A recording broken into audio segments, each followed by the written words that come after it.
আপনিও কোরআনের কথা বলেন আর একজন কোরআনের কথা বলে, আপনার জেল হয় তার তো কিছুই হয় না, আপনার কষ্ট হয় তার কিছু হয় না, আপনার লোক গালিগালাজ করে তার তো কিছুই করে না। তাহলে আপনার কোরআন আর তার কোরআনের ভিতরে পার্থক্য কোথায়? এটা তো আপনারা আমরা বলবেন। আমরা তো বলি যে এই হুজুর ওয়াজ করে, ওই হুজুরে ওয়াজ করে, উমুক বক্তা ওয়াজ করে, তুমুক বক্তা ওয়াজ করে, উমুক মৌলবী ওয়াজ করে, তুমুক মৌলবী ওয়াজ করে। এই মৌলবী যত ঝামেলা, ওই মৌলবী তত ঝামেলা নেই। এই মৌলবী আসলে বাধা সৃষ্টি হয়, ওই মৌলবী আসলে বাধা সৃষ্টি হয় না। তাহলে এই মৌলবীর তেলাওয়াত আর ওই মৌলবীর তেলাওয়াতের ভিতরে পার্থক্য কি? কোরআন বলার কারণে যদি কারোর জেল জরিমানা আসে, কোরআন বলার কারণে যদি কাউকে হাজত খাটতে হয়, কোরআন বলার কারণে যদি কারোর দেশ ছাড়তে হয়, তাহলে বুঝতে হবে যে নবী যে কাজ করেছেন ইনি সেই কাজ করি, ওই নবীর যে দশা হয়েছিল এনারও সেই দশা হচ্ছে। এক মুসলমানের চোখের পানি ধরে, এক মুসলমান চোখের পানি ফেলায় কাঁদে, আর এক মুসলমান মিসকে মিসকে হাসে। ও মুসলমান, তুমি জানো না একদিন ওই মুসলমানের যে পরিণতি হয়েছে তোমারও সেই পরিণতি অপেক্ষা করতেছে? কথা বলেন ঠিক না বেটি? হয়তো দুনিয়ায় না হতে পারে, কোথায় হবে? আল্লাহর বিচার হবেই। এই জন্য তেলাওয়াত করে যখন কোরআন শোনাবেন তখন আপনার পরে জুলুম আসবে, অত্যাচার আসবে। যদি জুলুম না হয়, অত্যাচার না হয়, তাহলে বোঝা গেল রসুলের তেলাওয়াত আর আপনার আমার তেলাওয়াত এক হচ্ছে। রসুলের কোরআন হকের কথা বলতে গেলে, নীতিবানের কথা বলতে গেলে, নীতির কথা বলতে গেলে কিছু মানুষের কাছে খারাপ হওয়াই লাগবে। আর যদি মনে করো তুমি সব জায়গায় ভালো, তাহলে মনে করতে হবে তোমার চরিত্রটা আব্দুল্লাহ ইবনে উবাই ইবনে সুলুলের চরিত্র হয়ে গেছে। মুনাফিক বলে তুমি এখানেও ভালো সেখানেও ভালো। রাসূল কোরআন পাঠ করার কারণে শিয়াবি আবু তালেবে বন্দী হলেন, রাসূল কোরআন পাঠ করার কারণে গাছের বাকল খাইলেন, রাসূল কোরআনের কথা বলার কারণে বাবলা গাছের পাতাকেই ছাগলের নাদির মতন পায়খানা করলেন, রাসূল কোরআনের কথা বলার কারণে পেশাব হয় নাই, ৬-৭ দিন পেশাব বন্ধ হয়ে গেল। তুমি আর আমি কোরআনের কথা বলি, তোমার আমার পরে কোনো জুলুম নির্যাতন আসে না, তাহলে বুঝতে হবে রসুলের কোরআন আর তোমার কোরআন এক হচ্ছে না। আর মাদানী জীবনের নসিহত যাই না শুরু হবে, সেই দেখবেন কাফের মুশরিকরা বেদিনীরা ভালো চোখে দেখবে না। এখন এই যে আলেমগুলো মাদানী জীবনের কথাগুলো বলছে, ওই আলেমগুলোর কিন্তু বিভিন্ন জায়গায় জেল জরিমান জুরুমানা চলতেছে। আর যেই হুজুরা এখনো সেই মাক্কা জীবন নিয়ে ধরে রেখেছে, ওরা যতই কিছু বলুক কারোর গায়ে লাগে না। পার্থক্য শুধু একটু। আল্লাহ রাসূল সাল্লাল্লাহু আলাইহি সাল্লাম কালেমার দাওয়াত দিলেন, আবু জেহেল বলল মুহাম্মদ থামো। মুহাম্মদ সাল্লাল্লাহু আলাইহি সাল্লাম বলেন, চাচা আমার এক হাতে যদি চন্দ্র দাও, আর এক হাতে যদি সূর্য দাও, আর গোটা মক্কা মদিনা যদি আমার নামে লিখে দিয়ে দাও, মক্কা যদি লিখে দিয়ে দাও, তুমি যেটা দিতে পারো সেটা যদি দাও, যেটা না দিতে পারো সেটাও যদি দাও, আর আমাকে যদি বিশ্ব সুন্দরী নারীর সঙ্গে বিয়ে দিয়ে দাও, আমার যতক্ষণ শরীরের ভিতরে রুহু আছে ততক্ষণ পর্যন্ত কালেমার দাওয়াত দিয়েই যাব। আমরা আলেমদের পক্ষে থাকার জন্য চেষ্টা করি, আলেমদের বিপক্ষে না যাই। কারণ আজকে সমাজে নবী নাই। সব আলেমগুলো যদি মারা যায়, সব আলেমগুলো যদি জেলখানার ভিতরে ঢোকে, তাই সে কওমিপন্থী হোক আর আলিয়াপন্থী হোক, যেই আলেমরা সব আলেমগুলো যদি সমাজ থেকে উঠে যায়, তাহলে মসজিদ এমনি এমনি বন্ধ হয়ে যাবে। বলুন তো, মাদ্রাসার দাম বেশি না মসজিদের দাম বেশি? কিসের দাম বেশি? মাদ্রাসার দাম বেশি। কারণ মাদ্রাসার শিক্ষা চালু থাকবে, মসজিদ চালু থাকবে। আর মাদ্রাসার শিক্ষা যদি বন্ধ হয়ে যায়, মসজিদ কি হয়ে যাবে? আচ্ছা বলুন তো, বিশ্ববিদ্যালয়ে যে ছাত্র পড়ে ওর দাম বেশি না প্রাইমারিতে যে পড়ে তার দাম বেশি? প্রাইমারিতে দাম বেশি, কারণ প্রাইমারি যদি বন্ধ হয়ে যায় বিশ্ববিদ্যালয় কি হয়ে যাবে? আলহামদুলিল্লাহি রাব্বিল আলামিন, والصلاة والسلام على سيد الأنبياء والمرسلين وعلى آله وأصحابه أجمعين. أما بعد، فأعوذ بالله من الشيطان الرجيم. بسم الله الرحمن الرحيم. كما أرسلنا فيكم رسولا منكم يتلو عليكم آياتنا ويزكيكم ويعلمكم الكتاب والحكمة ويعلمكم ما لم تكونوا تعلمون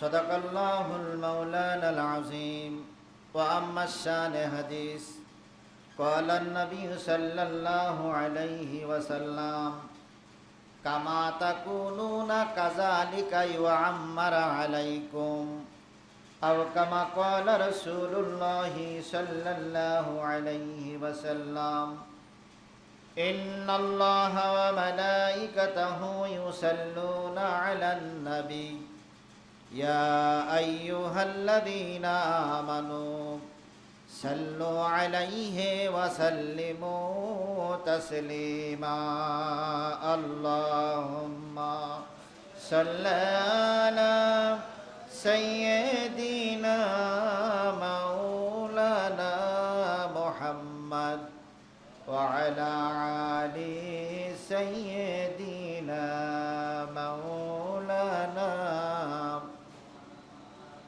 মুআজ্জাজ মুহতারাম সম্মানিত দিনে ভাইরা, আল্লাহ পাকের দরবারে লক্ষ করে শুকরিয়া আদায় করছি, যিনি দয়া করে পবিত্র রমজান মাসের মতন একটা রহমত, মাগফিরাত এবং নাজাতপূর্ণ মাস অতিক্রম করে শাওয়াল মাসের আজকের এই শুক্রবারের দিনে আপনাকে আমাকে আজানের সাথে সাথেই মসজিদে আসার সুযোগ দান করেছেন। যে মালিক আপনাকে আমাকে দয়া করে এই সুযোগটুকু দান করলেন, আমরা সে মালিকের দরবারে সবাই মিলে শুকরিয়া আদায় করছি আলহামদুলিল্লাহ।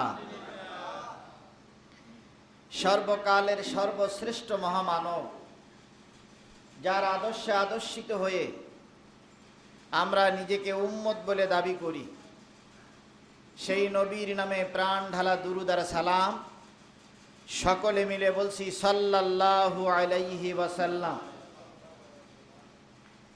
খুতবা হলো আরবি শব্দ, বাংলায় হলো নসিহাত, উপদেশ। হযরত মুসা আলাইহিস সালামকে আল্লাহ বলেছিলেন, তোমার সমাজে যে রোগটা যখন দেখা দেবে সেই রোগের উপরে সমাধান দাও। মুসা আলাইহিস সালামের জামানায় রোগ ছিল দুইটা, একটা হচ্ছে জেনা, আর একটা হচ্ছে মানুষ যাকাত আদায় করতো না। আল্লাহ পাক বললেন, প্রতিটা খুতবায়, প্রতিটা আলোচনায়, প্রতিটা নসিহতের ভিতরে জেনার কথা উল্লেখ থাকবে এবং যাকাতের কথা উল্লেখ থাকবে, কারণ ওই রোগটা, ওই দুইটা রোগ ওই সময়ে বেশি প্রাধান্য বিস্তার করেছিল।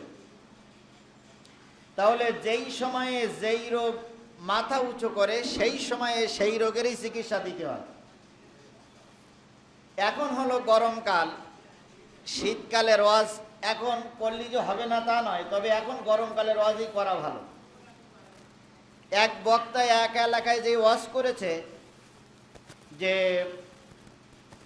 যদি কোনো গোরস্থানে কোনো আলেম ব্যক্তির লাশ কবর দেওয়া হয়, তাহলে ওই গোরস্থানে সব ব্যক্তির ওই আলেমের কারণে কবরের আযাব মাফ।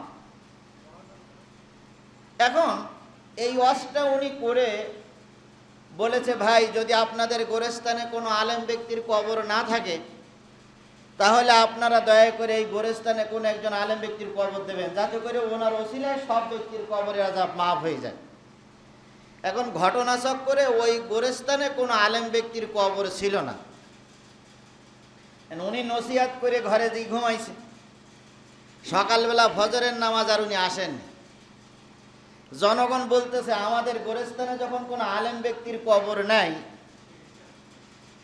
তো এই ব্যক্তির মেরিয়ে কবর দিলি কেমন হয়? যেহেতু কবরে আলেম ব্যক্তি ঘুমিয়ে থাকলে গোরের আযাব মাপ, তা আমাদের গোরস্থানে তো কোনো আলেম ব্যক্তি নাই, তো এখন কালকে যে হুজুর ওয়াজ করলো এই হুজুরির মেরিয়ে কবর দিলি কেমন হয়? এখন ওই মসজিদে ওই জামাতে ওনার শাগিরেদ ছিল, কিন্তু উনি ছিল না। এই কথা যখন আলোচনা হচ্ছে সবাই একমত হলো, তাহলে হুজুরির মেরি কবর দেওয়া যায়। শাগিরেদ তাড়াতাড়ি যেয়ে দেখে হুজুর উজু করে নামাজে কেবল দাঁড়াচ্ছে। শাগিরেদ বলতে, হুজুর নামাজ ছেড়ে দেন, তাড়াতাড়ি পালান। তো বলতেছে কেন? কয় সিদ্ধান্ত হয়েছে আপনার মেরে এই গোরস্থানে কবর দেওয়া হবে গোরের আযাব মাফের কারণে। হুজুর বলতে ওয়াজ করি যে মরিস, হুজুর বাধ্য হয়ে তখন বেডিং পত্র গোছাই নিয়ে পড়ে দৌড়। তাহলে শুধু যে আলেম ব্যক্তি গোরস্থানে কবর দিলি যে কবরের আযাব মাফ হয়ে যাবে, আমার কোনো আমল করা লাগবে না, কাজ করা লাগবে না, এই কথাই কি আপনারা বিশ্বাস করেন? কখনো নয়।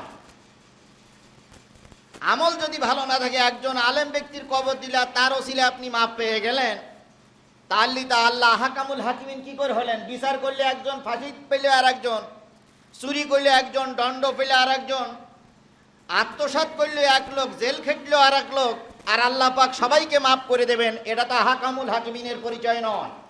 সুতরাং নিজেকে বাঁচতে হবে যে জিনিস দিয়ে, সেই জিনিস হলো কোরআন। সব কিতাবগুলো তাওরাত, জবুর এবং ইনজিল একসঙ্গে নাজিল হয়েছে, আর কোরআন শরীফ 23 বছর ধরে নাজিল হয়েছে। কারণ হলো এই 23 বছর যখন যেটা প্রয়োজন দেখা দিয়েছে, তখন সেইটা জিব্রাইল নাজিল করে মানুষের সংশোধনী দিয়েছে। 23 বছর নাজিলকৃত, 23 বছর ধরে নাজিলকৃত কোরআন 6600 আয়াত সম্বলিত কোরআনের থেকে আমি সূরা বাকারার 150 নম্বর আয়াত আপনাদের সামনে তেলাওয়াত করেছি। তেলাওয়াতকৃত আয়াতের সরল অর্থ হলো রসুলের চরিত্র এবং আমাদের চরিত্র। আজকের আলোচনার বিষয় হলো রসুলের গুণ এবং আমাদের গুণ, রসুলের চরিত্র এবং আমাদের চরিত্র যাচাই বাছাই করার জন্য কোরআন থেকে আলোচনা করা হবে ইনশাআল্লাহ। সাথে আমরা নেব হলো সূরা আম্বিয়ার 107 নম্বর আয়াত, সূরা আল ইমরানের 31-32 নম্বর আয়াত সহ হাদিস শরীফ দিয়ে আমি আপনাদের বোঝানোর জন্য চেষ্টা করব রাসূলের চরিত্র কেমন এবং আমাদের চরিত্র কেমন, রসুল কেমন ছিলেন, আমরা তার জন্য কেমন করতে পারি, কেমন করতেছি, এই বিষয় নিয়ে আলোচনা হবে ইনশাআল্লাহ। আল্লাহ রাব্বুল আলামিন বলতেছেন, কামা আরসালনা ফিকুম রাসূলাম মিনকুম, আমি তোমাদের ভিতর থেকে একজন রসুল প্রেরণ করেছি। এই রসুল মুহাজির হিসাবে সফর করে আসি নাই, আমেরিকার থেকে এসে তোমাদের দেশে অংশগ্রহণ করি নাই। তোমাদের ভিতর থেকে একজন রসুল প্রেরণ করেছি, যাতে করে রসুলের ভাষা তোমরা বুঝতে পারো। আমার দেশের ভাষা হলো বাংলা, মাতৃভাষা।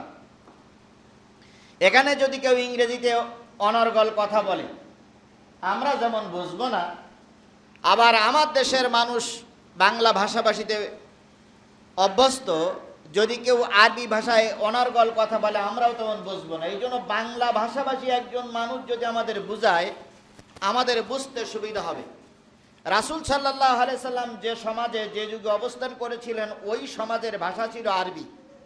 তাই আল্লাহ রাব্বুল আলামিন বলতেছে, আমি তোমাদের ভিতর থেকে একজন রসুল প্রেরণ করেছি, যাতে করে ওই রসুলের ভাষা তোমরা বুঝতে পারো, রসুলের কথা তোমরা বুঝতে পারো।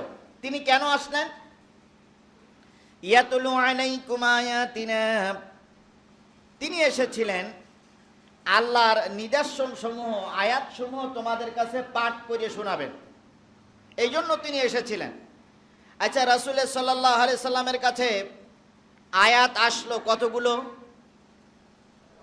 6666 আয়াত, কম বেশি আছে।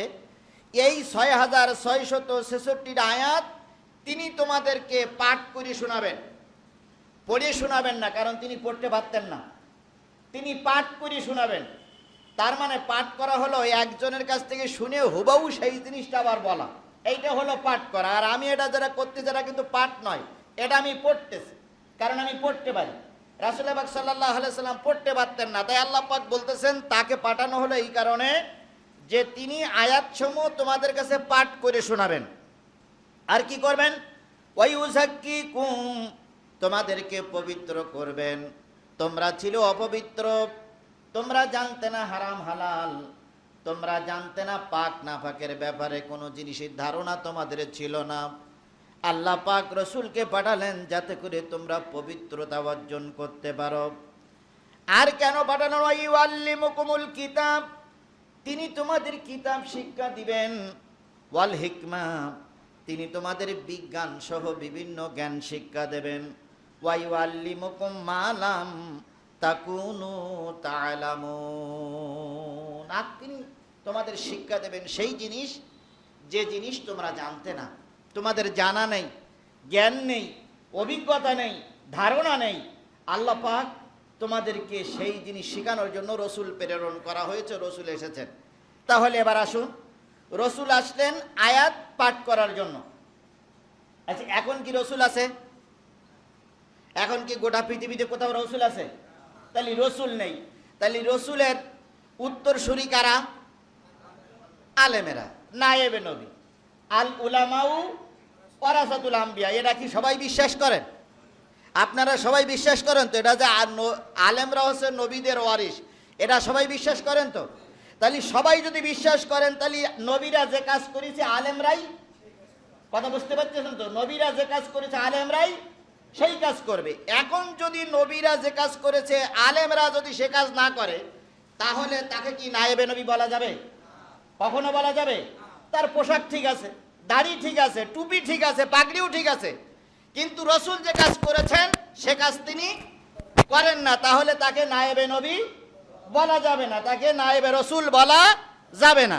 এবার বুঝুন, তাহলে আমি আপনি যদি আলেম বলে দাবি করি, আমি আপনি যদি কোরআনের প্রতীক বলে দাবি করি, আমি আপনি যদি কোরআনওয়ালা বলে দাবি করি, তাহলে নবী যা কাজ করেছেন আপনাকে আমাকে সেই কাজ করতে হবে। তাহলে নবীর প্রথম কাজ ছিল হলো কোরআন কি করে শোনানো? পাঠ করে শোনানো। আমরা পড়তে পারি, তাহলে আমাদের প্রথম কাজ কি হবে? কোরআন পড়িয়ে মানুষের কাছে শোনানো। এখন কোরআন পাঠ করে নবীজি যখন শোনালেন, গোটা বিশ্বের কাফেরেরা রসুলকে দাওয়াত করতে শুরু করলো যে তুমি কোরআন পাঠ করে শোনাচ্ছ, এটা ভালো কাজ করতেছো, এই সব আমার বাড়ি দাওয়াত খাও, তাই বলতে শুরু করলো। কাফেরেরা কি করতে শুরু করলো? মারপিট করতে শুরু করলো, জেলখানায় রাখতে শুরু করলো, দেশ ত্যাগ করতে বাধ্য করলো, তারপরে বিভিন্ন কষ্ট দিল। তাহলে বুঝতে হবে, কোরআন পড়িয়ে শোনানোর পরে যদি কোনো হুজুর, কোনো মৌলবী, কোনো আল্লাহওয়ালা, কোনো পীর সাহেব, কোনো পয়গম্বর, কোনো মসজিদের ইমামের পরে জুলুম অত্যাচার না আসে, তাহলে বুঝতে হবে তিনি নবিয়ানা কাজ করতেছেন না। আমার কথা কি আপনারা বুঝতে পেরেছেন? এখন মায়ের খাইলেই যে নবিয়ানা কাজ তা নয়, কিন্তু কোরআন তেলাওয়াত করার পরে, কোরআন বলার পরে যদি কারোর মায়ের আসে, কোরআন বলার কারণে যদি কারোর জেল জরিমানা আসে, কোরআন বলার কারণে যদি কাউকে হাজত খাটতে হয়, কোরআন বলার কারণে যদি কারোর দেশ ছাড়তে হয়, তাহলে বুঝতে হবে যে নবী যে কাজ করেছেন ইনি সেই কাজ করি, ওই নবীর যে দশা হয়েছিল এনারও সেই দশা হচ্ছে। নবীর চাইতে ভালো মানুষ আসমানের নিচে জমিনের উপরে আর কেউ ছিল? আর কেউ এসেছেন? আর কেউ আসবেন? আল্লাহ রাব্বুল আলামিন বলতেছেন, ওমা আরসালনাকা ইল্লা রাহমাতাল লিল আলামিন।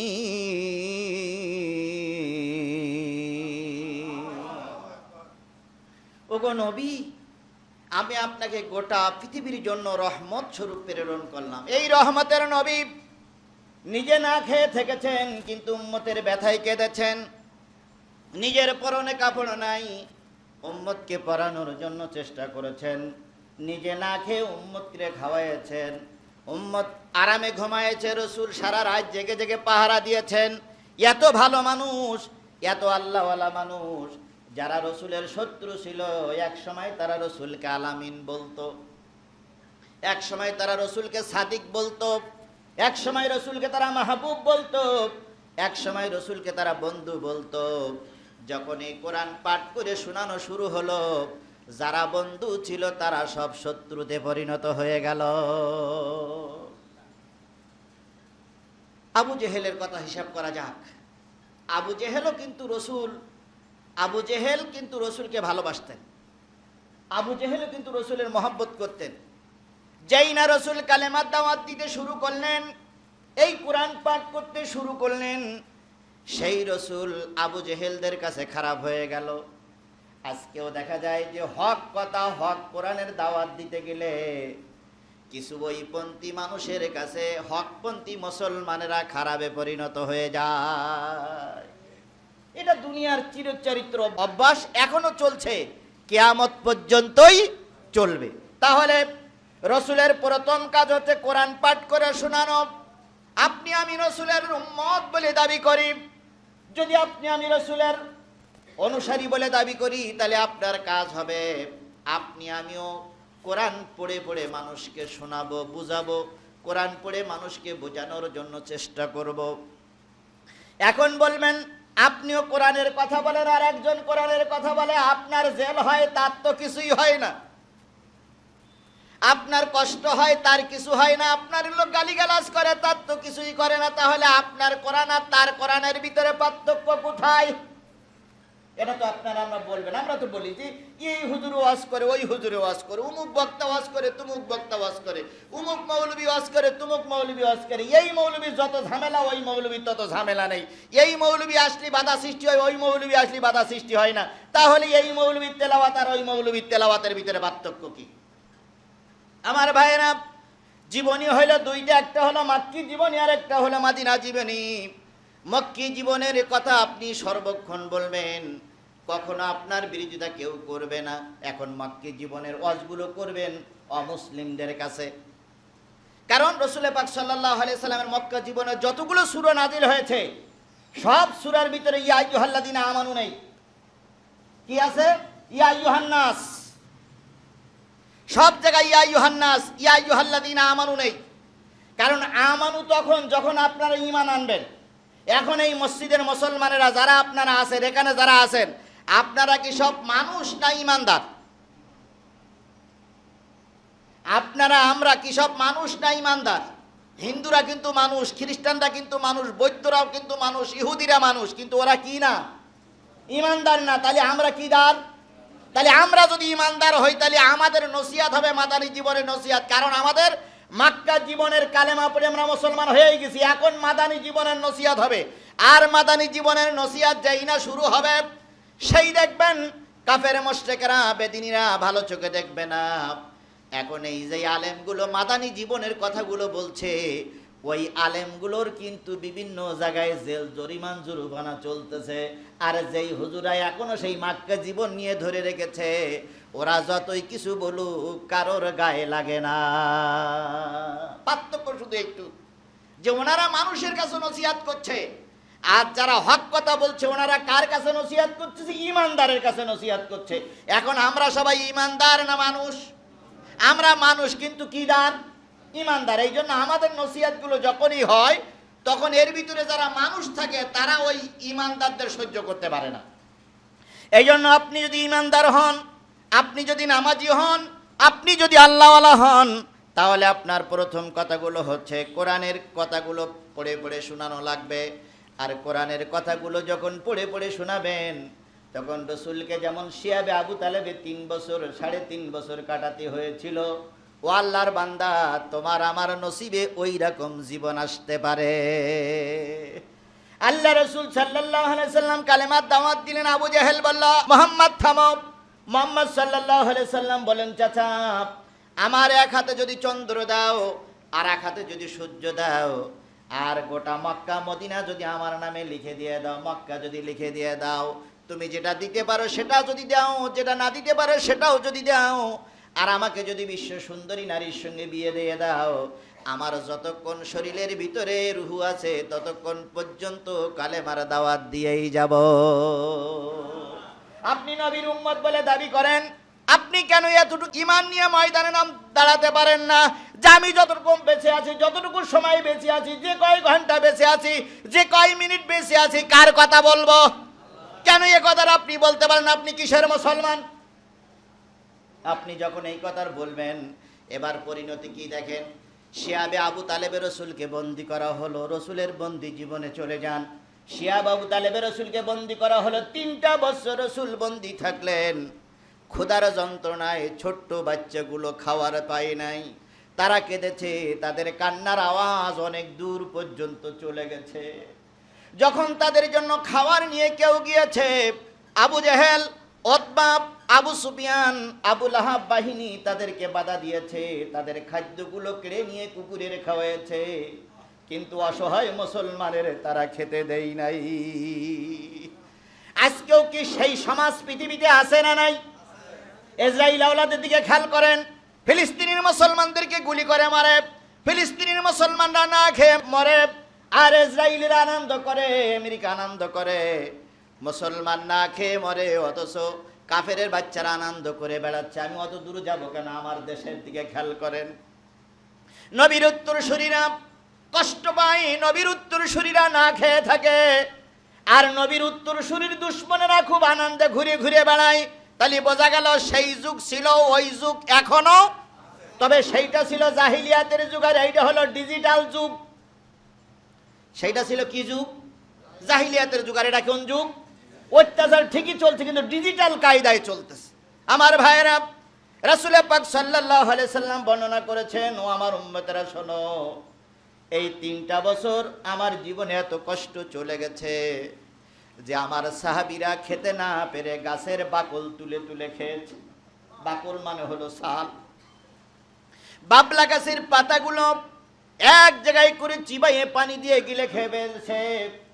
একটা উটির চামড়া, একটা ছাগলের চামড়া, একটা গরুর চামড়া কয়েক ভাগ করে কেটে কেটে গালের ভিতরে চিবাইয়েছে, চিবাইয়ে চিবাইয়ে নরম করতে পারে নাই।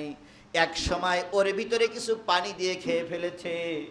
নবী বলেছ, আমার সাহাবীরা, আমার জীবনে এমনও কষ্ট গিয়েছে যেই কষ্টের কারণে আমার সাহাবী আর আমাদের জন্য পায়খানা হয়েছে ছাগলের পায়খানার মতন।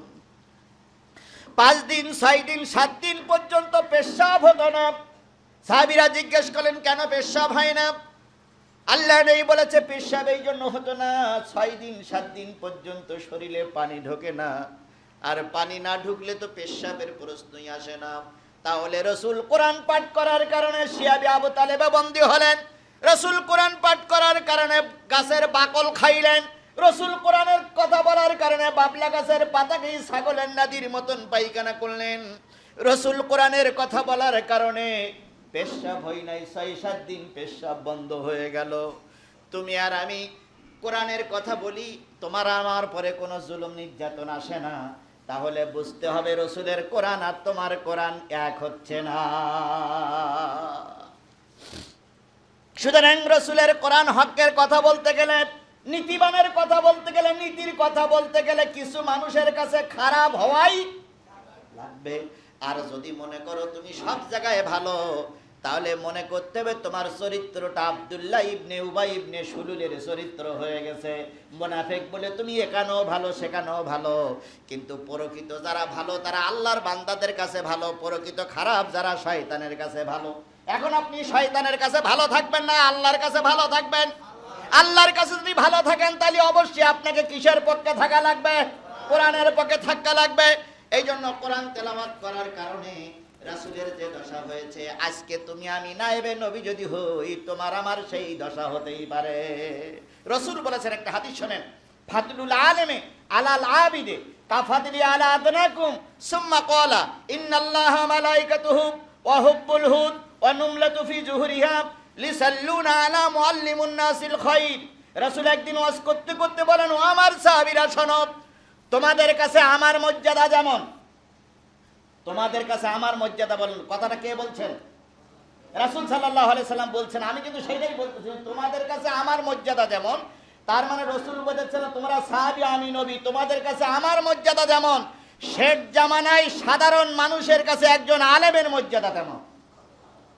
কথাটা ভেবে দেখেছেন তো কত গুরুত্বপূর্ণ? কারণ শেষ জামানায় কোনো নবী থাকবে না।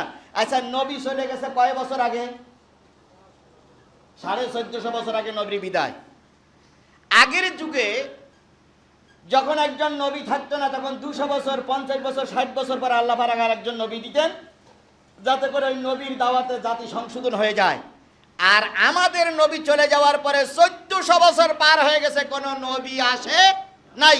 কারণ নবী আসবে না, নবীর দায়িত্ব পালন করবে কারা? আলেমেরা। আল্লাহ রাসূল তাই বলতেছে, শোনো, তোমাদের কাছে আমার মর্যাদা যেমন, শেষ জামানায় সাধারণ মানুষের কাছে একজন আলেমের মর্যাদা তেমন।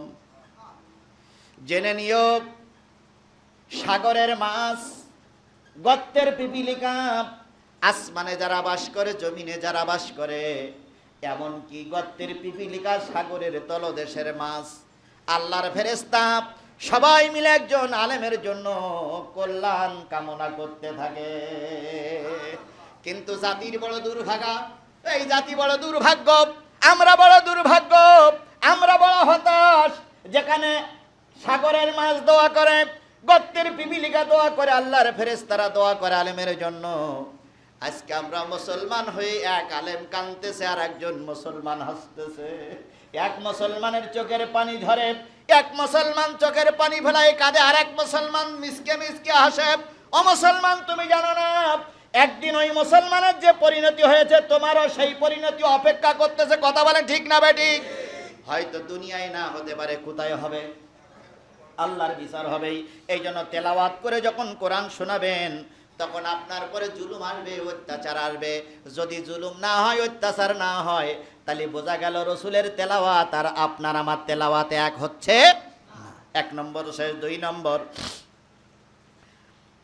ওয়ায়ুযাক্কিকুম, তিনি তোমাদের পবিত্র করবেন। তার মানে তোমরা আসো অপবিত্র, তোমাদেরকে কি করবেন? পবিত্র করবেন। কে পবিত্র করবেন? নবী পবিত্র করবেন। কি দিয়ে? কোরআন দিয়ে। এবার আসুন, আবু জেহেল ছিল সেই সমাজের সবচেয়ে বড় নেতা, আর অধিকাংশ নেতাদের চরিত্র হয় মেরি খাওয়া। অবশ্যই এখন যে নেতারা আছে এরা মেরি খাওয়া চরিত্র আমাদের নেতাদের ভিতরে নাই, কিন্তু তৎকালীন সময়ে ছিল অধিকাংশ নেতাদের চরিত্র কি খাওয়া? মেরি খাওয়া।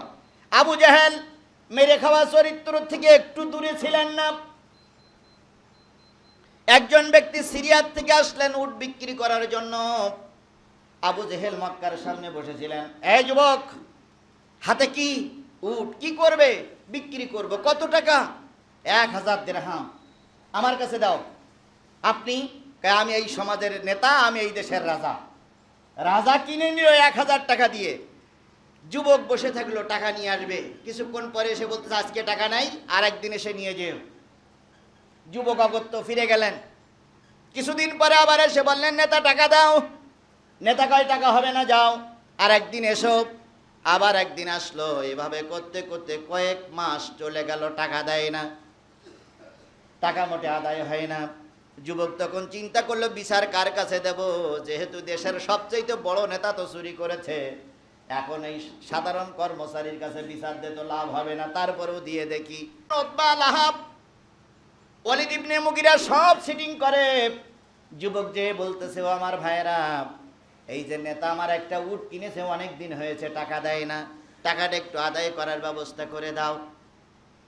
আবু সুফিয়ান বলতে সর্বনাশ, ওর কাছ থেকে টাকা আদায় করতে গেলে আমার কাল্লা থাকবে না, কারণ ও হলো ডাকাত, আমি হলাম ওর নিচে, সুতরাং ও তো উপরে, ওর আমিও আদায় করতে পারবো না।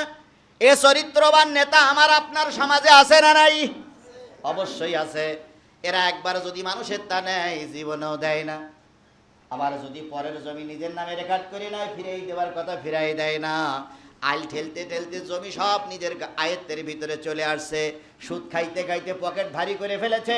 সম্পদ গোছাইতে গোছাইতে অনেক দূর গোছাই ফেলেছে, কিন্তু পরের সম্পদ কখনো বুঝে দেয় না। ওই চরিত্রের লোক তখনও ছিল, এখনো। তাহলে বোঝা গেল আবু জেহেলের নাতিপুতি এখনো সমাজে কম বেশি আছে। আবু সুফিয়ানের কাছে যখন বিচার চাইলে বিচার পাইল না, যুবক যখন হতাশ হয়ে ফিরে যাবে, তখন হঠাৎ করে একজন বলতেছে, রে যুবক, ফিরে যেও না। ওই যে কাবার উত্তর পাশে একজন যুবক সেজদারত অবস্থায় পড়ে আছে, ওই যুবকটা মাথা উঁচু করলে ওর কাছে নালিশ করো, হয়তো তোমার টাকা ফেরত পেতে পারো। আর উত্তর পাশে যে ব্যক্তি সেজদায় পড়েছিলেন তিনি কে? নবী মুহাম্মদ রাসূলুল্লাহ সাল্লাল্লাহু আলাইহি সাল্লাম। আচ্ছা, কাফেররা যে নবীকে দেখাই দিল যে নেতার কাছ থেকে টাকা আদায় করে দেবে ওই মুহাম্মদ সাল্লাল্লাহু আলাইহি সাল্লাম, এরা কি আসলে অন্তর দিয়ে দেখাই দিল না উপহাস করলো? উপহাস করলো যে যেহেতু মুহাম্মদ সাল্লাল্লাহু আলাইহি সাল্লামের কোনো পাওয়ার নাই, এখন মুহাম্মদ সাল্লাল্লাহু আলাইহি সাল্লাম যখন নেতার কাছে টাকা যাবে তখন নেতা গালে থাপ্পড় দেবে আর আমরা আনন্দ দেখবো, এই জন্য মুহাম্মদ সাল্লাল্লাহু আলাইহি সাল্লামকে দেখাই দিল। লোকটি মুহাম্মদ সাল্লাল্লাহু আলাইহি সাল্লামের পিছনে বসে থাকলেন। ওয়ায়ুযাক্কিকুম, তোমাদের পবিত্র করবেন। কিভাবে দেখেন? এরপরে যখন সেজদার থেকে মাথা উঠলেন, সালাম পিরানো হয়ে গেল। লোকটি সালাম বিনিময় করে বলতেছে, আল্লাহর বান্দা, আমি আবু জেহেল, আমি আবুল হাকামের কাছে টাকা পাবো, উট বিক্রি করার টাকা আদায় হয় না। অনেক দিন পর্যন্ত ঘুরে বেড়ায়, আদায় হয় না।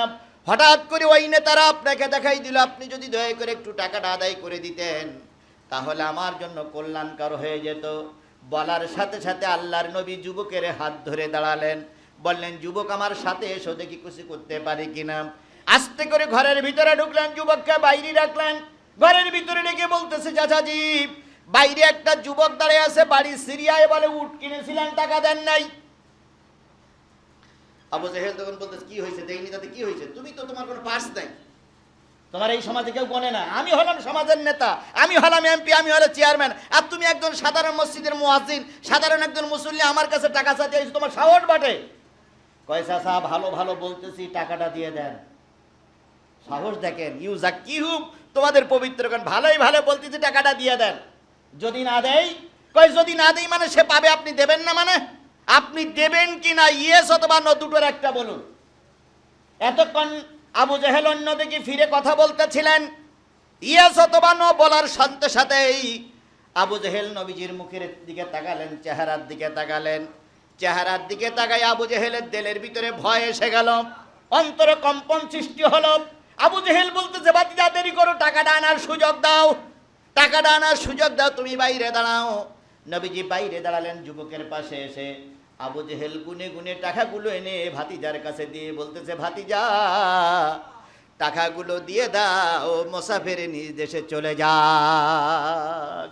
টাকাগুলো নিয়ে মুসাফিরে যখন চলে যাচ্ছিলেন, এই কাফিরের বাচ্চারা যারা বাইরে দাঁড়ায় সিটিং করতেছিলেন, এরা রসুলকে পাঠাইছেন প্রতিশোধ নেবার জন্য, মাইর খাওয়ার জন্য। এরা চিন্তা করে, কিরে আমার নেতা কারোর জিনিস দেয় না, মেয়ে লোক পাইলে নেতা সেই দিকে ছোটে, পরের সম্পদ পাইলে আত্মসাৎ করে, জীবনেও ফিরাই দেয় না। আজকে 1000 টাকা ফিরাই দিল, ঘটনাটা কিরে? এই নেতা এত তাড়াতাড়ি ভালো হয়ে গেল কি করে? সবাই মিলে নেতার বাড়ি চলে গেল। নেতা, আমরা অনেক অনুনয় বিনয় করলাম, অনুনয় বিনয় রাখলেন না। ভাতিজা মোহাম্মদের কথা শুনে টাকা দিয়ে দিলেন। ঘটনাটা কি? আবু জেহেল বলতেছে, আবু সুফিয়ান, আমি যা দেখেছি তুমি যদি তাই দেখতে, তোমার কাপড় নষ্ট হয়ে যেত। ও আবু সুফিয়ান, আমি নিজের চোখে যা দেখেছি তুমি যদি তাই দেখতে, তোমার পেশাব হয়ে যেত। আমি যা দেখেছি তুমি নিজের চোখে তাই যদি দেখতে, তোমার পায়খানা হয়ে যেত। আবু সুফিয়ান ডাক দিয়ে বলে, কি দেখেছ? আবু সুফিয়ান রে, যখন ভাতিজা আমার কাছে টাকা চাইলেন পরের হক আদায়ের জন্য, তখন আমি ভাতিজার মুখের দিকে তাকালাম, চেহারার দিকে তাকালাম, তাকাই দেখি দুই পাশে দুইজন তরবারি নিয়ে দাঁড়ায় আছে। আর ওই দুইটা লোকরা আমি কখনো দেখি নাই, তাদের চেহারা দেখার মতন ছিল না। আমি চিন্তা করলাম ওরা কি বলে, আমি ইশারা করলাম তোমরা কি বলো। ওরা তরবারি ইশারা করে তরবারি উঁচু করে বলল, এখনই যদি টাকা না দাও এই তরবারি দিয়ে তোমার কাল্লা আলাদা করে দেওয়া হবে। তাহলে মুহাম্মদ সাল্লাল্লাহু আলাইহি সাল্লামের পক্ষে কেউ ছিল না, কে ছিল? সেই আল্লাহর নিয়ে ময়দানে নেমেছে, বিজয় কে দিয়েছে? তুমি আর আমি যদি ময়দানে নামি, বিজয় দেওয়ার মালিক কে? সুতরাং আপনাকে আমাকে কিসের ছায়াতলে থাকতে হবে? তাহলে রসুলের কাজ ছিল তেলাওয়াত করে শোনানো। 2 নম্বর কাজ হচ্ছে মানুষকে পবিত্র করা। রসুল পবিত্র করার জন্য চেষ্টা করেছেন। ওয়াইউআল্লিমুকুমুল কিতাব, তিনি মানুষকে কিতাব শিখাইয়াছেন। ওয়াল হিকমা, তিনি এমন জিনিস শিক্ষা দিয়েছেন যেটা তোমরা জানতে না। হিকমত মানে হচ্ছে বিজ্ঞান, বিভিন্ন জ্ঞান, যে জ্ঞান তোমাদের ভিতরে ছিল না সে জ্ঞান তিনি শিক্ষা দিয়েছেন। বলুন তো, রসুলের সেইটা আদর্শবান পিতার পৃথিবীতে কেউ ছিল? রসুলের সেইটা আদর্শবান স্বামী আর পৃথিবীতে কেউ ছিল? রসুলের সেইটা আদর্শবান সমাজপতি পৃথিবীতে আর কেউ ছিল? ছোট্ট একটা কথা বলি, আল্লাহর নবীর এমনও সময় চলে গেছে 5 দিন 6 দিন 7 দিন পর্যন্ত খাওয়া হতো না, উনানে আগুন জ্বলতো না। 7 দিন পর্যন্ত রসুল না খেয়ে থেকে পেটে পাথর বেঁধেছে, তবু আল্লাহর নবী দিন থেকে একটু দূরে সরে যায় নাই। এমন একটা অবস্থায় রসুল মসজিদে নববীতে ঢুকলেন জোহরের নামাজের জন্য। আল্লাহর নবী মসজিদে ঢুকেছেন, আবু বকর তার আগেই বসে আছে, ওমর তার আগেই বসে আছে। ওমরের পেটে পাথর বাঁধা, আর হযরত আবু বকরের পেটটা গামছা দিয়ে শক্ত করে বাঁধা। নবীজি দাঁড়ানোর আগে আবু বকরের দিকে খেয়াল করে বলেন, আবু বকর পেট বাঁধা কেন? ওমর পেটে পাথর বাঁধা কেন? হযরত আবু বকর বলেন, ইয়া রাসূলুল্লাহ 5 দিন পর্যন্ত ঘরে কোনো আগুন জ্বলে না। হযরত ওমর বললেন, 3 দিন 4 দিন পর্যন্ত কিছু খাই না, সুতরাং না খেয়ে পেটে পাথর বেঁধে আছি, গামছা বেঁধে আছি। নবীজি হযরত আবু বকর আর ওমরের সামনে দাঁড়িয়ে বলেন, আবু বকর, ওমর রে, তুমি 5 দিন আর তুমি 4 দিন না খেয়ে আছো, আর তোমার নবী 7 দিন পর্যন্ত না খেয়ে আছে। এ কথাটা শুনে আমার চোখের পানি পড়বে, এ কথাটা শুনে আমার মায়া লাগবে, কান্না লাগবে, কিন্তু একবারও কান্না আসে না। রসুলের উত্তরসূরিরা ভিতরে বসে বসে কান্দে, রসুলের উত্তরসূরিদের উজুরে পানি হয় না, রসুলের উত্তরসূরিরা কোরআন পড়ার সুযোগ পায় না, রসুলের উত্তরসূরিরা বিনা কারণে কাস্টডির ভিতরে ঘুরে রিমান্ডে ঘুরে বেড়ায়, আর তুমি আমি মুসলমান একবারও হৃদয় কাঁদে না, রসুলের দরবারে মুখ দেখানো যাবে না। রাসূল সাল্লাল্লাহু আলাইহি সাল্লাম নামাজ আনতে চলে গেলেন। হযরত আবু বকর ওমর ঘরে ঢুকলো।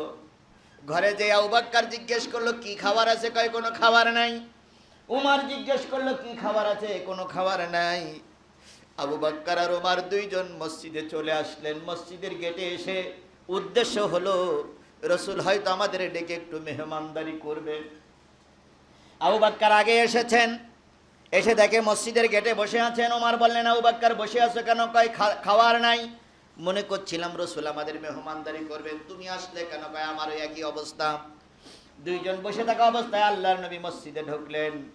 ঢুকে দেখে দুইজন কাটা কবুতরের মতন ছটপট করতেছে ক্ষুধার যন্ত্রণায়। নবীজি বলেন, আবু বকর কান্ডাকাটি চললে চলবে না, চল আমার এক সাহাবীর বাড়ি যাই। হযরত আবু আইয়ুবের বাড়ি চলে গেলেন। আবু আইয়ুব বাড়িতে ছিলেন না, তিনি ছিলেন আদর্শবান পিতা, এটা বোঝানোর জন্য চেষ্টা করতেছি। আবু আইয়ুব বাড়ি ছিলেন না। আল্লাহর নবী সাল্লাল্লাহু আলাইহি সাল্লাম ঘরে গিয়ে সালাম দিলেন। উত্তর আসলো নারী কণ্ঠ। জিজ্ঞেস করা হলো, আবু আইয়ুব কই? কোন খেজুর বাগান পরিচর্যার জন্য চলে গেছে। নবীজি বলেন, আবু আইয়ুবের স্ত্রী, তোমার ঘরে 3 জন জান্নাতের মেহমান হাজির, অথচ 3 জনের পেটে কোনো খাবার নাই। হযরত আবু আইয়ুবের স্ত্রী 3 জনকে দেখলেন। এই 3 জন যে আল্লাহর জান্নাতি, এর ভিতরে কোনো সন্দেহ আছে? আল্লাহর নবী জান্নাতি, এর ভিতরে কোনো সন্দেহ আছে? আবু বকর জান্নাতে যাবে, রাসূল 10 জন বলে দিয়েছেন, তার ভিতরে 1 নম্বর আবু বকর, 2 নম্বরে ওমর, 3 জন জান্নাতি মানুষ না খাওয়া। হযরত আবু আইয়ুবের স্ত্রী কিছু খাদ্য দিয়ে চলে গেলেন বাগানে, যে বলেন, ও আল্লাহর বান্দা, 3 জন জান্নাতের মেহমান আমার বাড়ি হাজির, অথচ ঘরে কোনো খাবার নেই, ছুটে এসো। হযরত আবু আইয়ুব বাগান থেকে কিছু কাঁচা পাকা খেজুর দিলেন আর বললেন, তাড়াতাড়ি নাস্তা করার ব্যবস্থা করা, আমি আসতেছি। হযরত আবু আইয়ুব আসলেন, এসে দেখে রাসূল বসে আছেন। রাসূল বসে আছেন, আবু বকর বসে আছেন, ওমর বসে আছেন। আবু আইয়ুব বললেন, একটা ছাগল আছে, জবাই করো। ছাগলটা জবাই করে গোশতগুলো ভুনা করলেন। জবের রুটিগুলো নিয়ে নবীজির দরবারে হাজির করে বলতেছি, ইয়া রাসূলুল্লাহ, গোশতটা কি মাফ করবেন, দেরি হয়ে গেছে। নবীজি গোশতটা দেখলেন, রুটিগুলো দেখলেন। গোশত আর রুটিগুলো নিয়ে আল্লাহর নবী খেতে বসেছেন। ওর ভিতর থেকে 2 পিস রুটি আর 4 পিস গোশত একটা পোটলা বানালেন। আবু আইয়ুবের হাতে দিয়ে বলেন, আবু আইয়ুব, এই রুটি আর গোশতগুলো আমার মেয়ে ফাতেমার কাছে পৌঁছে দিয়েছো। হযরত আবু আইয়ুব বলেন, ইয়া রাসূলুল্লাহ, আপনি যাবার সময় নিয়ে যাবেন। নবীজি বলেন, আবু আইয়ুব, তা হয় না। আমি যখন কামরা থেকে বাইরে হয়েছিলাম, আমার ছোট্ট মেয়েটা আমার হাত ধরে বলেছিল, আব্বু, কোথায় দাওয়াত খেতে যাচ্ছ? তোমার মেয়ে ফাতেমার দিকে তাকায় দেখো, 7 দিন পর্যন্ত খায় না, সোজা হয়ে দাঁড়াতে পারে না। ও আমার বাবা, একটা খাওয়ার ব্যবস্থা করে যাও, আমি আমার মেয়ের কাছে ওয়াদা করে এসেছি, যদি তোর বাবা খায়, তোরে না দিয়ে খাবে না। কি আদর্শবান পিতা তিনি ছিলেন! ও আমার ভাইয়েরা, ও আমার বন্ধুরা, আল্লাহর নবীর সেই টিয়ার গোশতগুলো আবু আইয়ুব তার পরিবারের কাছে পৌঁছাই দিয়ে আসলেন। তারপরে নবী সেগুলো খানা পিনা শুরু করলেন। এটা যদি নবীর আদর্শ হয়, তুমি আর আমি কেমন করে আর একজন মানুষকে ফাঁকি দিয়ে না খাওয়াই রেখে তুমি বিল্ডিং করতেছো, পরে সম্পদ আত্মসাৎ করে বাড়ি ঘর করতেছো। বুকে হাত দিয়ে 1টা মিনিট গবেষণা করুন, 1টা মিনিট মোরাকাবা করুন। এখনই যদি আপনার হার্ট স্ট্রোক করে মারা যান, আপনার সাথে কি যাবে? কে যাবে আপনার সাথে? কোন সম্পদ নিয়ে আপনি কবরে যাবেন?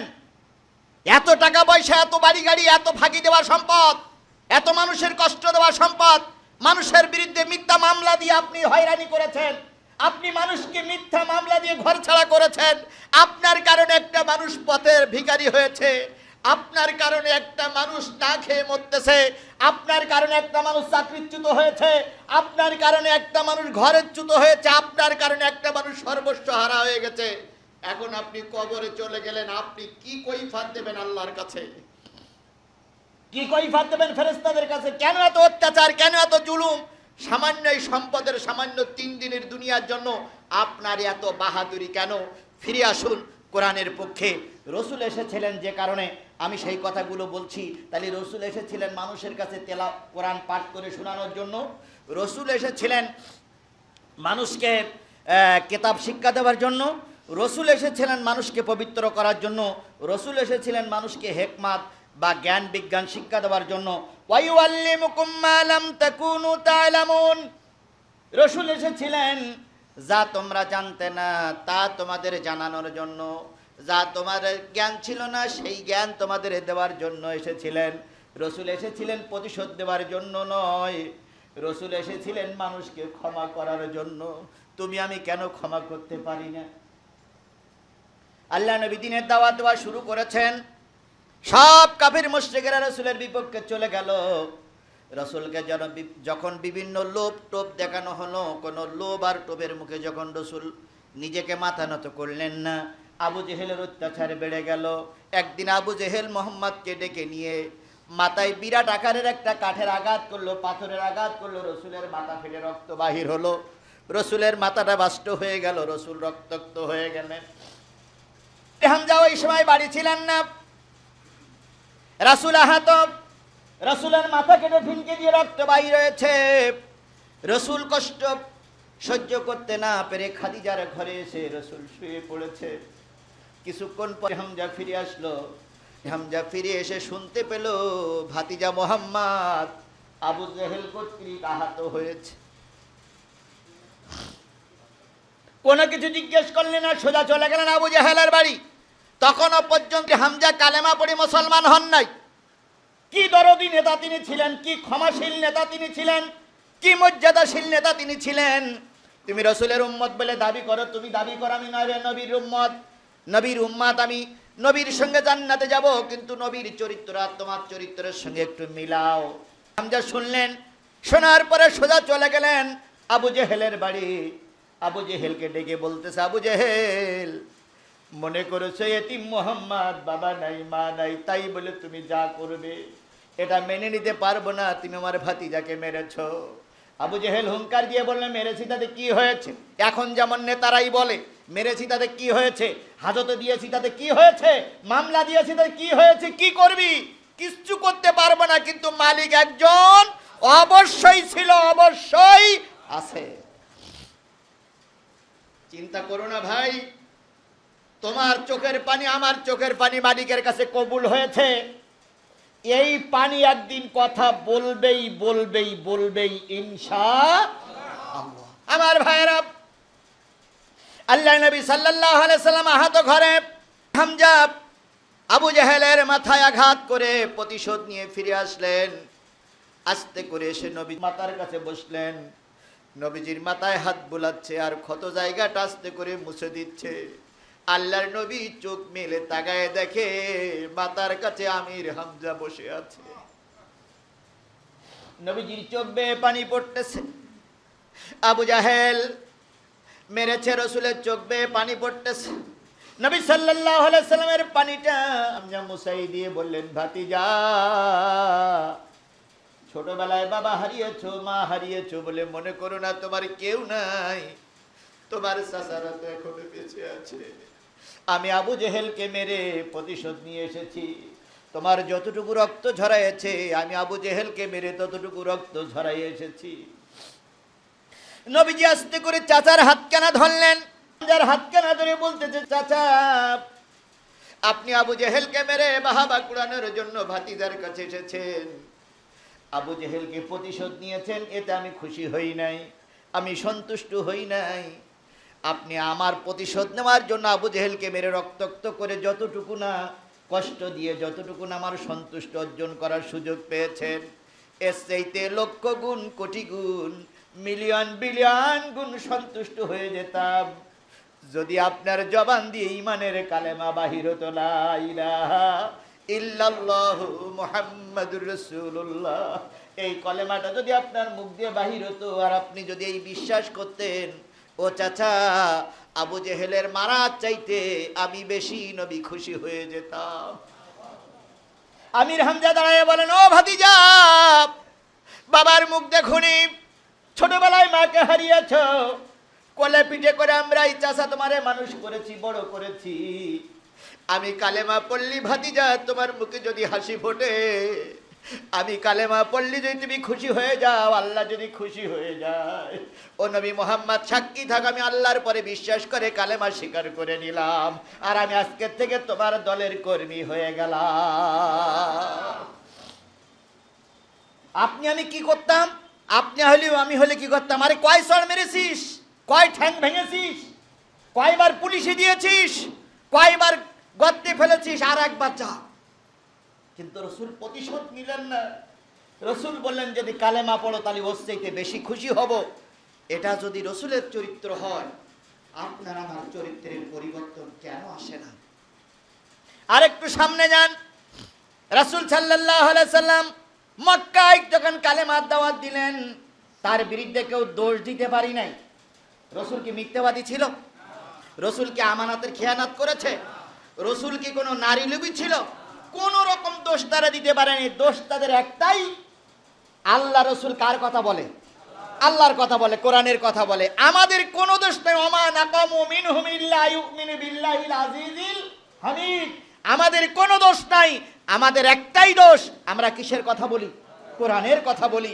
তাছাড়া চুরির অপবাদ আমাদের বেলায় দেয় না, ডাকাতির অপবাদ আমাদের বেলায় দেয় না, ধর্ষণের অপবাদ আমাদের বেলায় দেয় না। গোটা বাংলাদেশের সব বিশ্ববিদ্যালয় ধর্ষণের বিভিন্ন রকম পাইচারি চলে, কিন্তু আল্লাহর কসম আলেমদের বিরুদ্ধে ধর্ষণের মামলা আসে না। কারণ আলেমরা ধর্ষণে বিশ্বাস করে না, ইমামরা ধর্ষণে বিশ্বাস করে না, তারপরে বড় বড় হুজুররা ধর্ষণে বিশ্বাস করে না। হুজুরদের দোষ, হুজুররা কিসের কথা বলে? কোরআনের কথা বলে। আমার ভাইয়েরা, রাসূল কোরআনের কথা বলার কারণে রাসূলকে মক্কা থেকে হিজরত করে মদিনায় চলে যেতে হলো। মদিনায় চলে যাওয়ার পরে রসুল 8 বছর মেহনত করলেন। 8 বছর পর এবার 8ম হিজরি রমজান মাসে আল্লাহ পাক রাসূলের নেতৃত্বে মক্কা বিজয় করে দিলেন। যে লোকেরা রসুলের মাথায় ভুঁড়ি চাপালো, যে লোকেরা রসুলের তায়েফের ময়দানে মার খাওয়ার জন্য সহযোগিতা করলো, যে লোকেরা রসুলকে না খাওয়াই রাখলো, যে লোকেরা রসুলের গলায় গামছা দিল, এখন মক্কা বিজয় করে সেই নেতাদের বাড়ির সামনে রসুল হাজির। প্রতিশোধ কেমন হওয়ার কথা? ধৈর্য ছিঁড়ে ফেলতে হবে না, ধরার সাথে সাথে আলু ভর্তা করতে হবে না। কারণ তোর কারণে আমি দেশ ছাড়া হয়েছি, তোর কারণে আমার সর্বস্ব হারা হয়ে গেছে, এখন তোরে ধরবো আর আলু ভর্তা করে খাবো। আমার পিছনে 10,000 লোক। আল্লাহ নবী লক্ষ্য করলেন, যারা রসুলকে কষ্ট দিয়েছিল তারা সব গা ঢাকা দিয়েছে, কেউ পালায়ে চলে যাচ্ছে, কেউ বা দেশ ছেড়ে চলে যাচ্ছে।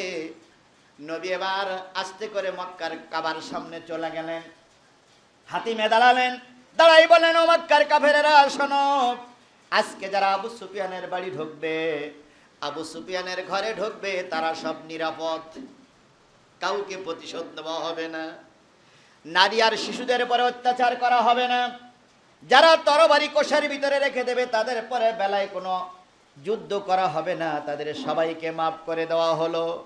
যেই নবীজি যাদের অত্যাচারে না খেয়েছিল, কষ্ট পেয়েছে, আজকে রসুলের ঘোষণা আসলো সবাইকে মাফ করে দিলাম। যদি তাই হয়, এতক্ষণ যা বুঝালাম এটা যদি রসুলের চরিত্র হয়, আপনি না রসুলের উম্মত, তাহলে আপনার আমার চরিত্রতে এরকমই হওয়া উচিত নাকি?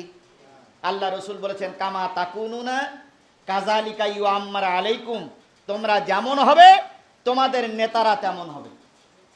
এই মসজিদে যদি আলেম বেশি হয়, তাহলে যিনি ইমামতি করতে আসবেন তিনি আলেম হবে না জাহেল হবে? কথা বুঝতে পারেন নাই? যদি এই মসজিদে আলেম বেশি হয় তাহলে যিনি ইমামতি করতে আসবেন তিনি আলেম হবেন না জাহেল হবেন? আলেম হবেন, কারণ আলেম না হলে ইমামতি করে টিকে থাকতে পারবে না। আর যদি মসজিদের মুয়াজ্জিন থেকে শুরু করে, মাফ করবেন আপনারা, মসজিদের মুয়াজ্জিন, সভাপতি, সেক্রেটারি সব যদি জাহেল হয়, সব যদি মূর্খ হয়, সব যদি অশিক্ষিত হয়, সব যদি কোরআনের বিপক্ষের পক্ষে হয়, তাহলে যিনি ইমামতি করতে আসবেন তিনি হবে ফেরাউনের খালাতো ভাই। কারণ তিনি জানে ওখানে আছে সব নমরুদ মার্কা লোক, মসজিদে সব নমরুদ মার্কা লোক, তা আমি ফেরাউন মার্কা ইমামতি করতে গেলে ভালোই টিকে থাকতে পারবো। কিন্তু মসজিদের মুসল্লিরা সব যদি আবু বকর মার্কা হয় তাহলে অবশ্যই ইমাম আসতে হবে ওমর মার্কা লোক। এখন এই জন্য আল্লাহ রসুল বলেছে তোমরা যেমন হবে তোমাদের নেতারা তেমন হবে। এই জন্য আমাদের পরিবর্তন হতে হবে। আমরা যদি পরিবর্তন হই, আমার দেশের, আমার সমাজের, আমাদের জাতীয় নেতারা পরিবর্তন হতে বাধ্য হবে। এই জন্য আজকের আলোচনার মূল বিষয় হলো আমাকে রসুলপন্থী হতে হবে। কোন পন্থী হতে হবে? রসুলপন্থী হতে হবে, কোরআনপন্থী হতে হবে, দিনপন্থী হতে হবে, ধর্মপন্থী হতে হবে। আচ্ছা, আমরা যে কায়দার মুসলমান হই, কোরআনপন্থী হতে কারোর কোনো দ্বিধাবোধ আছে? আমরা যদি কোরআনওয়ালা হয়ে যাই তাতে আমাদের কোনো সমস্যা আছে? এবার সর্বশেষ কথা ভাই, এতক্ষণ কথা বললাম, বুঝালাম, কিছু ভালো চোখে দেখেছেন, কিছু লোক হয়তো খারাপ চোখে দেখতে পারেন। আমি সকলের পায়ে ধরে অনুরোধ করি, আজকে এখনই বাড়ি গিয়ে নিশ্চয়ই খাওয়া দাওয়ার পরে একটু রেস্টে যাবেন। অনেকেই রেস্টে যাওয়ার পরে 1 মিনিট মোরাকাবা করবেন। মোরাকাবা মানে নিজেকে নিয়ে চিন্তা করা। মোরাকাবা করবেন যে আমি করতেছি কি, করছি কি, কি করা দরকার ছিল, আমি একজন মানুষ, আমার ভিতরে কি গুণ থাকা দরকার ছিল, আমাকে মরতে হবে, মরার পরে এই বিল্ডিং, এই ছেলে মেয়ে, এই বাচ্চা, এই পাড়া প্রতিবেশী, এই মসজিদের মুসল্লিরা কেউ আমার কবরে যাবে, আমাকেই কৈফিয়ত দিতে হবে, আপনাকেই কৈফিয়ত দিতে হবে। এখন আপনি কৈফিয়ত দেওয়ার জন্য প্রস্তুত? যদি প্রস্তুত নিয়ে থাকেন আল্লাহর কসম আপনি জান্নাতি মানুষ। আর যদি প্রস্তুতি না নিয়ে থাকেন, আমি গুনাহগার, সব দিন আসার সুযোগ আমাদের হয় না। আজকে এসেছি, মাঝে অনেক মাস, কয়েক মাস আসা হয় নাই, আবার কবে আসা হবে কিনা আল্লাহই ভালো জানে। শুধু যাওয়ার আগে একটাই দাবি করে গেলাম যে আপনারা সকলে নিজেরা মোরাকাবা করুন, মুশাহাদা করুন যে নিজে কোন পথে চলতেছেন। ছোট্ট একটা হাদিস বলে শেষ করি, সেটা হলো ইয়াশফাউ ইয়াউমাল কিয়ামাতি সালাসাতুল আম্বিয়া সুম্মাল উলামা সুম্মাশ শুহাদা। রাসূল বলেছেন কিয়ামতের দিন কেউ সুপারিশ করতে পারবে না, 3 শ্রেণীর মানুষ আল্লাহর কাছে সুপারিশ করবে। তার ভিতরে নবীরা সুপারিশ করবে তার উম্মতের জন্য, আলেমরা সুপারিশ করবে দিনদার তার ভক্তদের জন্য। এখন আলেমরা সুপারিশ করবে, এটা বুখারী শরীফের হাদিস। যদি তাই হয় আমরা আলেমদের পক্ষে থাকার জন্য চেষ্টা করি, আলেমদের বিপক্ষে না যাই। কারণ আজকে সমাজে নবী নাই, সব আলেমগুলো যদি মারা যায়, সব আলেমগুলো যদি জেলখানার ভিতরে ঢোকে, তাই সে কওমিপন্থী হোক আর আলিয়াপন্থী হোক, যেই আলেমরা, সব আলেমগুলো যদি সমাজ থেকে উঠে যায় তাহলে মসজিদ এমনি এমনি বন্ধ হয়ে যাবে। বলুন তো, মাদ্রাসার দাম বেশি না মসজিদের দাম বেশি? কিসের দাম বেশি? মাদ্রাসার দাম বেশি। কারণ মাদ্রাসার শিক্ষা চালু থাকলে মসজিদ চালু থাকবে, আর মাদ্রাসার শিক্ষা যদি বন্ধ হয়ে যায় মসজিদ কি হয়ে যাবে?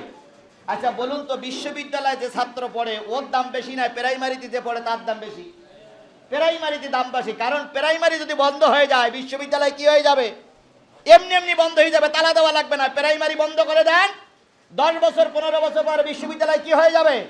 কারণ প্রাইমারির থেকে তো প্রথম তৈরি হয়, প্রাইমারিতে তৈরি না হলে বিশ্ববিদ্যালয় চলবে না। সুতরাং আমাদের এই প্রাইমারি জীবনে আসুন আমরা কোরআনপন্থী হই, হাদিসপন্থী হই, দিনপন্থী হই, ধর্মপন্থী হই। আপনারা নতুন নতুন বক্তার আলোচনা শোনেন, আল্লাহ রহমত করুক। তবে যেই বক্তা, যে ব্যক্তি কোরআন হাদিস থেকে আপনাদের বোঝানোর জন্য চেষ্টা করে, তার কথাগুলো ধরে আমল করার জন্য চেষ্টা করবেন। যদি আমিও কোরআন দিয়ে কথা বলে থাকি, ইসলাম দিয়ে কথা বলে থাকি, হাদিস দিয়ে কথা বলে থাকি, আমার কথাগুলো দয়া করে আমার কথা নয় কোরআনের কথাগুলো মেনে চলার জন্য চেষ্টা করবেন। যদি চেষ্টা করতে পারেন, আর যদি কোরআনের পক্ষে মহব্বত থেকে আলেমদের পক্ষে মহব্বত রাখতে পারেন, রসুলের হাদিস সত্য, কোরআন সত্য, কোরআন সত্য, হাদিস সত্য, আজকে যতগুলো মানুষের সঙ্গে আমার মহব্বত আছে, আল্লাহ যদি আমাকে মাফ করে দেয়, আল্লাহ যদি আমাকে মাফ করে দেয়, আল্লাহ যদি আমাকে মাফ করে দেয়, কিয়ামতের দিন আপনারা আমার সঙ্গে থাকতে পারবেন। যদি মহব্বত থাকে কিসের জন্য? দুনিয়ার কোনো স্বার্থের জন্য মহব্বত কিনলে হবে না। যে আজিজুল ইসলাম জিহাদিকে দাওয়াত করলে আমার বাহাবা দেবে, আমার প্রশংসা করবে, এ মহাব্বত থাকলে হবে না। আজিজুল ইসলাম দিনপন্থী, কোরআনপন্থী, তাই আমি আজিজুল ইসলামের সঙ্গে মহাব্বত রেখেছি। এই মহাব্বত আর আপনার মহাব্বত আন্তরিকতা যদি কোরআনের জন্য হয়, আল্লাহর কসম আমার মতন গুনাহগার যদি মাপ পায়, আপনিও মাপ পেয়ে যাবেন। আর যদি কোনো দিনের জন্য হয় তাহলে মাপ পাবেন না। এই জন্য আসুন আমরা কোরআনের খাতিরে, ইসলামের খাতিরে, দ্বীনের খাতিরে একে অপরের সঙ্গে মহব্বত থেকে চলার জন্য চেষ্টা করি। আল্লাহ পাক সকলকে দিন বোঝার, সে অনুযায়ী আমল করার তৌফিক দান করুন।